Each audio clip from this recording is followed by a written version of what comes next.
সকালবেলা ঘুম থেকে উঠে নাস্তা খাওয়া দাওয়া শেষ করেই কোনো দিকে ডান বামে না তাকিয়ে বসে গেছি এই স্পাইরাল আলু কাটতে। বটি দিয়ে এই মেশিন ছাড়া এই স্পাইরাল আলুগুলো কিন্তু আমি কেটে নিতে পারি। আর এই ভিডিও আমি আগেও আপনাদের সাথে শেয়ার করেছি, তবুও আজকে আবার দিচ্ছি। আজকে পিঠা উৎসবে এই স্পাইরাল পটেটোগুলো আমি নিয়ে যাব। তো এখানে বেশ কয়েকটা আলু নিয়ে আমি সুন্দর করে কেটে নিয়েছি, দেখতেই পাচ্ছেন। ঠিক এইভাবেই আমরা স্পাইরাল পটেটোগুলো কাটবো এবং ভেজে এরপরে নিয়ে যাব পিঠা উৎসবে। এই পিঠা উৎসবে যাওয়ার জন্য আমি কয়েকদিন আগেই ইনভিটেশন পেয়েছি। তো তারপর থেকেই আমি সুন্দর করে তোড়জোড় শুরু করে দিয়েছি এবং মেনুগুলো ঠিক করে নিয়েছিলাম কী কী নেওয়া যায়। এবং গতবার যে গিয়েছিলাম তো সেখানে কী কী পছন্দ করেছিল সেই অনুযায়ী এবং এবারও কিছু কিছু যোগ করেছি নতুন।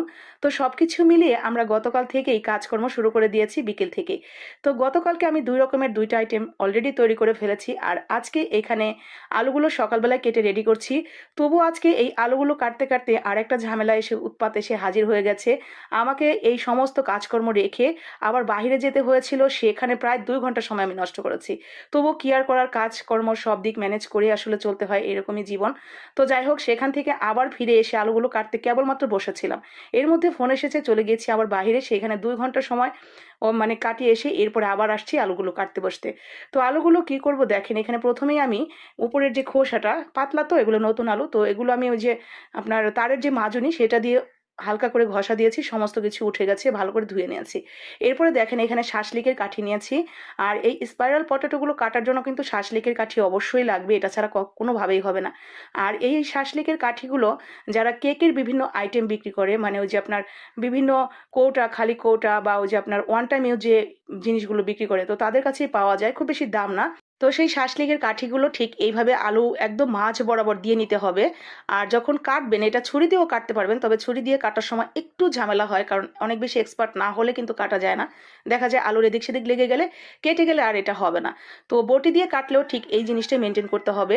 সামান্য 100টা পরিমাণ আলুটা পাতলা করে ধরে পুরো আলুটাই যাতে কেটে না যায়, কোনো জায়গায় জয়েন্টটা কেটে না যায়, সেটা খেয়াল রেখে শুধু ঘোরাতে থাকতে হবে।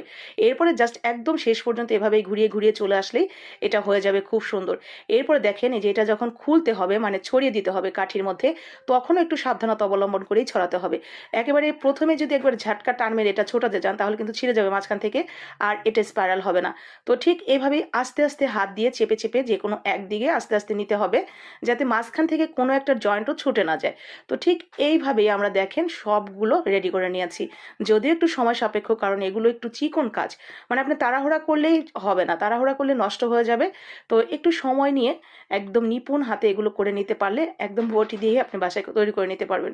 যদিও এগুলো আমরা ফুটপাতে যখন দেখি, তখন কিন্তু ওই ফুটপাতের মামারা বিশেষ একটা মেশিনে এটা ঢুকিয়ে তারপরে কাটেন।